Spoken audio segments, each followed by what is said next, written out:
A warm welcome to another edition of Diplomatic Channel. I am Amarachi Ubani. This week, what does Israeli Prime Minister Benjamin Netanyahu mean by Israel can stand alone? He made the comment in a post on the social media platform X. It came after the U.S. repeatedly warned against an Israeli operation into Rafah in Gaza, saying it would cross a red line. Mr. Netanyahu dismissed the warning, saying, "If we need to, we will stand alone. I've said that if necessary, we will fight with our fingernails." He evoked the war of 1948, where the newly formed State of Israel was attacked by a coalition of Arab states to dismiss the U.S. warnings. Following Thursday's declaration by the Prime Minister, the White House submitted a report to the Senate. In it, it said Israel may have breached international law by using American weapons in the war against Hamas. U.S. President Joe Biden had said the U.S. would not supply weapons to Israel if it went ahead with the planned invasion of Rafah, where about 1.4 million people have been sheltering since the war started. Israel had said it would proceed with the planned invasion of Rafah, despite the U.S. and other allies warning that a ground offensive could lead to mass civilian casualties and a humanitarian crisis. What's even more interesting is the UK Foreign Secretary Lord David Cameron speaking to the BBC on the ban on selling arms to Israel, saying it would only strengthen Hamas. He said the UK supplies just 1% of Israel's weapons and warned Israel must do more to protect civilians and allow humanitarian aid through into Gaza. Lord Cameron also spoke about the Israeli offensive in Rafah, saying he would not support a full-scale offensive until he saw Israel's plan to protect people. Well, during the week, Israeli Defense Forces distributed flyers in Rafah informing people where to run to for safety in light of the impending fight. By Saturday, they urged even more people to run to safety. This week also, we saw a UN resolution on full support of Palestine's membership of the UN General Assembly and Israel's response. There's more. The United Nations Officials General Assembly officially passed a resolution to urge the Security Council's consideration of Palestine's bid for full membership of the body in an emergency special session in New York on Friday. During plenary, Russia's permanent representative to the UN, Vasily Nebenzia, expressed Moscow's intention to uphold the resolution as a tribute to the Palestinian civilians, pointing out the sufferings that the people had gone through due to consequences of Israel's actions, which the US is covering up. Iran's representative to the UN, Saeed Iravani, remarked on the US choice to blind its eyes to the reality and cynical affairs which hinder the process of Palestinian full membership, stressing that the vote had seen Washington isolated in its unconditional support of the Israeli regime. Despite the overwhelming support by the international community, the US, as an astonished supporter of the occupying regime, has once more chosen to blind its eye to the reality and made cynical affairs to hinder the realization of the noble aspiration of Palestinian people for full membership. However, today's vote shows how the United States is isolated in its unconditional support of the Israeli regime. The latest draft resolution in April, proposed by Algeria, representing the Arab nations on the Council, was revoked following Washington's voting against it. Washington, widely predicted to use its veto to avoid recognizing the Palestinian state, said that premature actions will not achieve statehood. Washington explained its decision. President Biden has been clear that sustainable peace in the region can be achieved only through a two-state solution, with Israel's security guaranteed, where Israelis and Palestinians can live side by side with equal measures of freedom and dignity. Free Palestine and vote yes. Palestinian ambassador to the UN, Riyad Mansour, urged members to vote yes on Palestine's membership bid, while the Israeli ambassador to the UN, Gilad Erdan, said he wanted the world to remember what he referred to as an immoral act. With this new precedent, we may see here representatives of ISIS or Boko Haram that will sit among us. You know what? This will be fitting for the new moral standard being set here today, giving the rights of a state to an entity that is already partially controlled by terrorists and will be replaced by a force of child-murdering Hamas rapists. Unbelievable. In the meantime, 38 families of deceased hostages whose remains are still being held by Hamas in Gaza carried an empty coffin staging a memorial service through the city of Jerusalem on Thursday. They held placards and chanted songs in remembrance of their loved ones.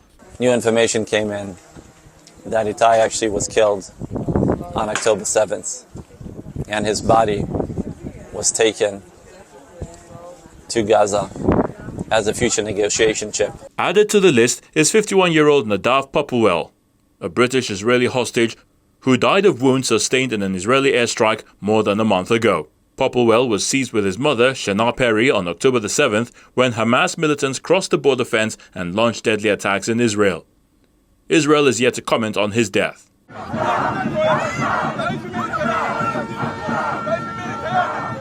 Peace activists and anti-government protesters clashed with police in Tel Aviv on Saturday, where hundreds had gathered to call for peace and pay their respects to the Israeli hostages being held by Hamas.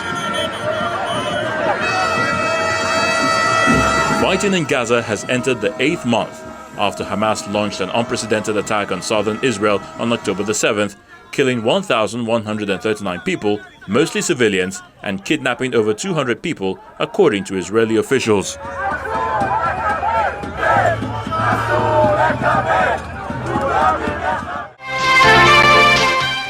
To discuss this further, I'm being joined by geopolitical analyst and U.S. veteran, Major Adebayo Adeleke. Major, thank you for joining me on the program.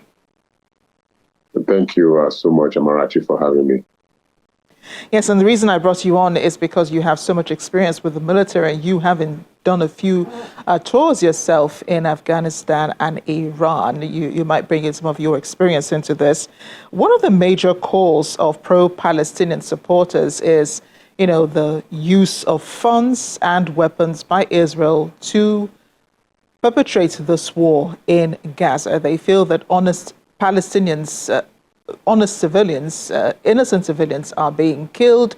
They're being deprived of basic human care, humanitarian needs, and so on, because Israel has the power and also has the weapons to perpetrate this war in Gaza. What are your thoughts on that? Absolutely. The evidence are there. Evidence is rather out there. As you can see, the use of the proliferation of information of late, the use of TikTok, and a lot of social media devices over the course of the last few months of this war are stretched. As you can see, people are getting real life download, play-by-play of what is going on in Gaza, and it's quite clear, depending on who and the angle at which you're viewing it, that this thing, the use of weapons and funds is quite excessive in Gaza, and has crossed that line of being normal to abnormal. So regardless of how you look at it, as an American, as a Palestinian, as an Israeli, you will know that something is fundamentally wrong in that which these operations has been carried out over here, unless we are being deceiving ourselves. A lot of overzealousness is going on over there, and these has, kind of question a lot of, a lot of decisions that is going on over there. As you can see, uproar in the U.S. colleges about these Palestinian the war going on in Palestine and in Gaza, most importantly, because I think what it really ignited this whole thing is about it has crossed away from just fighting Hamas to just the pounding of the Palestinian territory, which has now caused humanitarian crisis. So that in itself is where the problem is, and that's what needs to be addressed. I mean, the fight against Hamas is still going on, but can both things be true? Can we be fighting Hamas and also be conducting genocidal operations? That is possible, and this now has to be investigated and properly, vetted to make sure that this is what happened. Because there's a lot of news flying around, there's a lot of videos flying around. You don't know what. I mean, it's very hard to verify some of these things, but from what the evidences we've seen so far, gathered over the social media, yes, these things has crossed to a different level of warfare entirely, and it's not just. You're describing what's going on, what Israel's activities as genocide.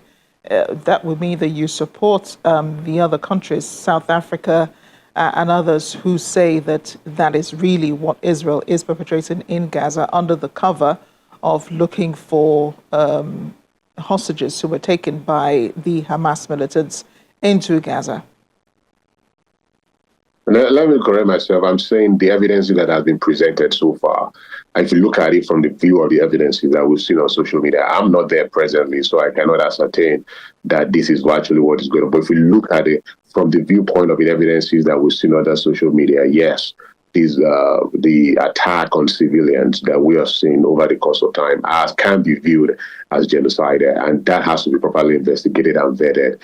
But again, these are all allegations until proven. But again, like I'm saying, if we look at what we have so far, that is what has been presented, and everybody has a right to look into it. And that's what has been, you've seen that students across America and a lot of people across America are quite concerned as well about what is really going on in Gaza, because this is not what we're told. America has lost support.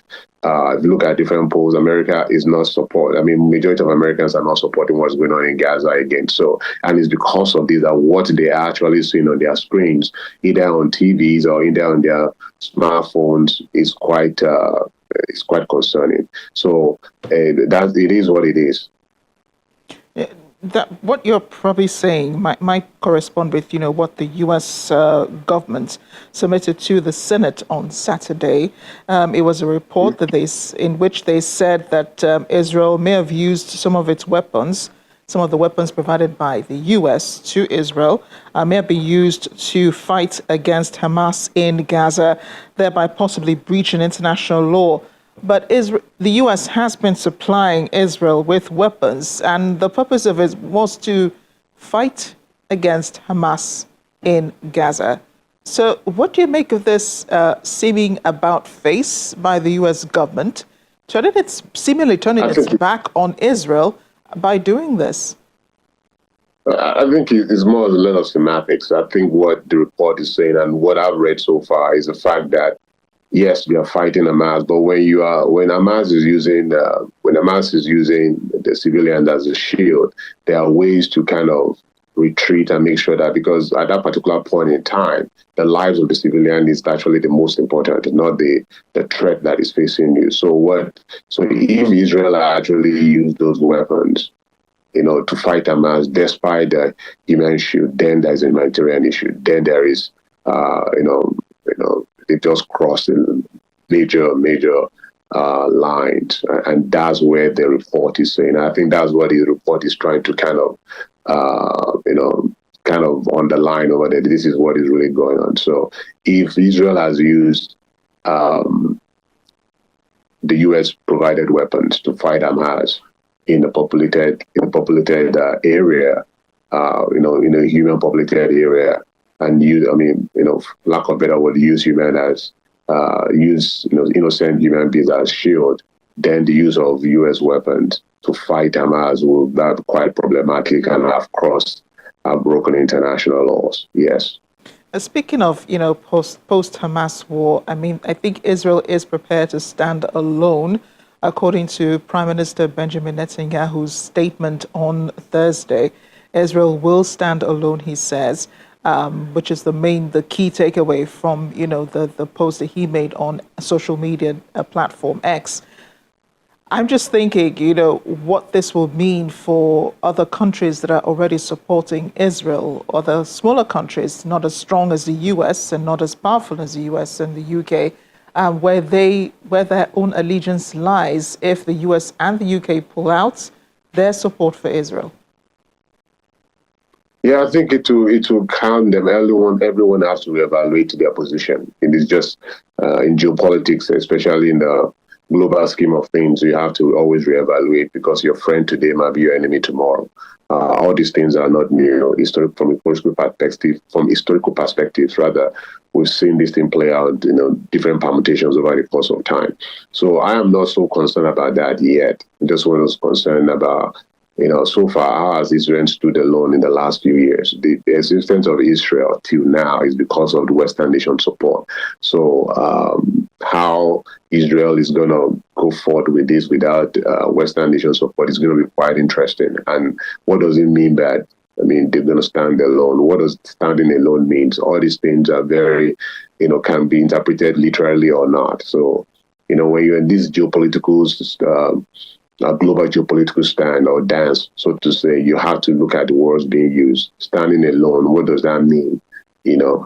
So all these things that can be very interesting sometimes. The use of words can be quite interesting sometimes. But again, we got to look at the existence of the state of Israel that we know of it till now.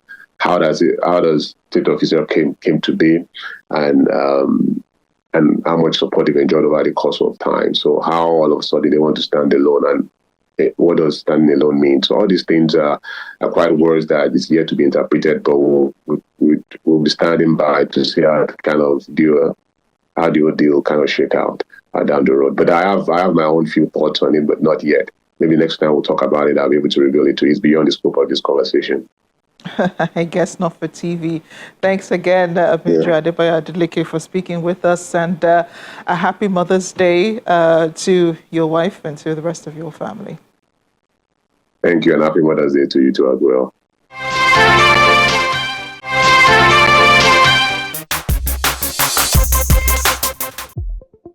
Russia is blaming a Ukrainian strike after an entire section of an apartment building collapsed following an explosion in Belgorod.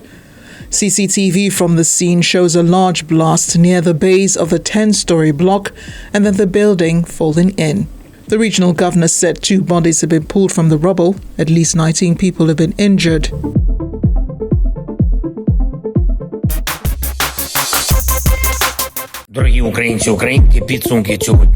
Meanwhile, the Ukrainian President Volodymyr Zelensky has pledged to send reinforcements to counter the ongoing fresh offensive by the Russian army in the Kharkiv region, against the backdrop of reported advancements by Russian forces. Speaking in a video address, he said Ukraine was adding more forces to Kharkiv's region, both along the state border and along the entire front line. Moscow has not commented on the allegations. Додаємо наших сил на харківські напрямки і по лінії нашого державного кордону.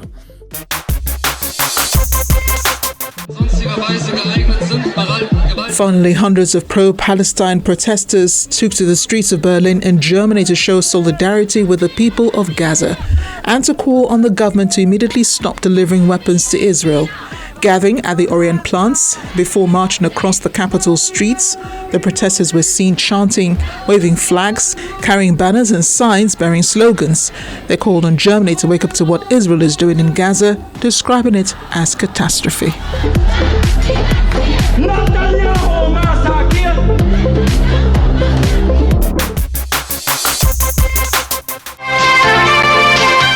Germany's efforts at energy transition for the future has helped cut its dependence on fossil fuels by 65%. Nigeria can do the same with a plan and political will to execute it. That was a message propagated by the German State Secretary and Special Envoy for International Climate Action, Jennifer Morgan, during her visit to Nigeria and a public lecture at the University of Lagos in Akoka. Ms. Morgan said Germany is looking to guide Nigeria into making similar changes for both human and economic prosperity. That investing in that, they could become stranded assets. She may have started out as an American environmental activist, but Ms. Jennifer Morgan has naturalized in Germany, studying and providing solutions that have helped the country make the necessary energy transition from dependence on fossil fuels to renewables. It's a knowledge she's brought to the University of Lagos, one of the leading academic institutions actively seeking and implementing energy solutions to everyday needs. We need to take a double approach to tackle the climate crisis. We need to invest in adaptation, in resilience, to build infrastructure that's resilient to climate impacts, including the energy sector, or resilient agriculture, such as climate-resistant crops. And I think this is an area of priority for many countries, developing countries not only, but I think if you're looking at how you continue to feed your people and you have then droughts come in, well, you need to make sure that you're building that resilient agriculture. So that's one key piece. But we also know from many studies that the only way really to address the climate crisis and prevent even more intense impacts, well, that's to keep the global average temperature rise from going up more than 1.5 degrees Celsius above pre-industrial levels. And that's what we've all agreed on in the Paris Agreement. And for this, we need to about halve global greenhouse gas emissions by 2030 and get to net zero by 2050, with, of course, developed countries like Germany taking the lead. And we need to accelerate this transformation to a resilient, low-carbon world economy. This transition, well, it needs to be fast, and it needs to be fair. And this is why, as I described, Germany's acting and, very importantly, has succeeded. I think this is so critical of combining economic prosperity and decarbonizing our economy. The energy transition, it's only going to be successful if people see it as an opportunity for themselves. And so in South Africa, we're investing in projects that train coal workers to install solar panels. German companies, many of them global industry and technology leaders, see new investment opportunities and partnership potentials between South Africa and Germany in the production of green iron, as well as in the production of advanced technologies like batteries, solar power electrolyzers, or electric vehicles. And they can provide new jobs and economic growth, enabling those social economic benefits that are at the core of the just transition in South Africa, which I think is also incredibly important. Now, every country has to find its own way, right? We have found our way. Every country needs to find its own way. Transformation, well, it is a step-by-step effort, and I think we have to cooperate internationally. That is key through climate finance, which I'll talk a little bit about as well, and an international financial reform to enable these efforts, because I think the investments and structural changes now, well, they're going to pay off in the future, and that's why today's choices matter as well. Because we know that the International Energy Agency predicts that even if current policies continue, well, global demand for all fossil fuels is likely to peak before 2030.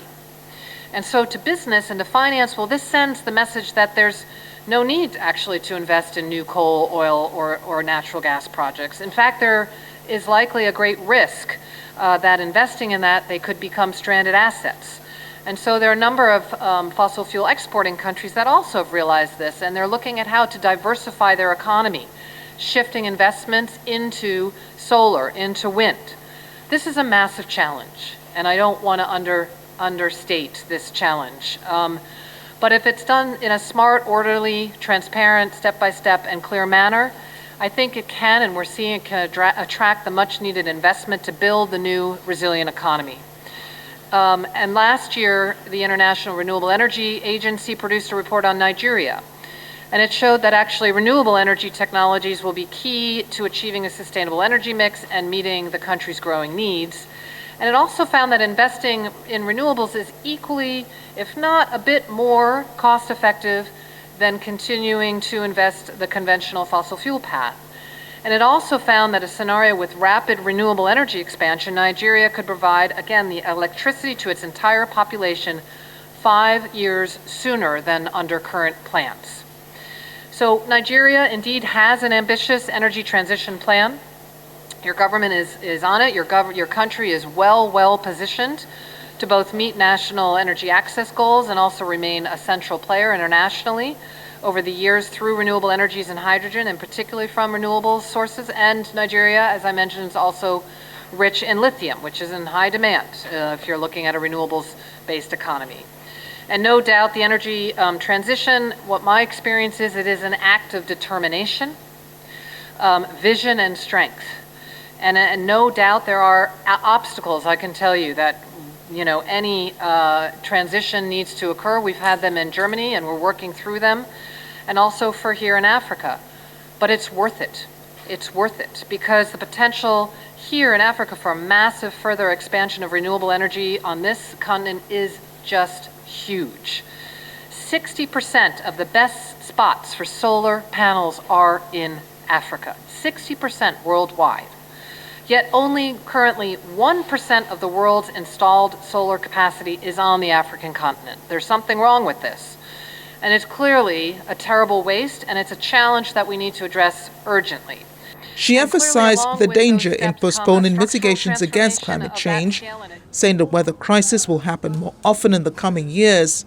Nigeria, however, has to find her own solutions in her other natural resources such as wind and solar. Last year, the International Renewable Energy Agency produced a report on Nigeria, and it showed that actually renewable energy technologies will be key to achieving a sustainable energy mix and meeting the country's growing needs. And it also found that investing in renewables is equally, if not a bit more, cost-effective than continuing to invest the conventional fossil fuel path. And it also found that a scenario with rapid renewable energy expansion, Nigeria could provide, again, the electricity to its entire population 5 years sooner than under current plans. So Nigeria indeed has an ambitious energy transition plan. Your government is on it. Your country is well positioned to both meet national energy access goals and also remain a central player internationally over the years through renewable energies and hydrogen, and particularly from renewable sources. And Nigeria, as I mentioned, is also rich in lithium, which is in high demand if you're looking at a renewables-based economy. A question and answer session follows her lecture as students and environmental experts highlight challenges of energy transition.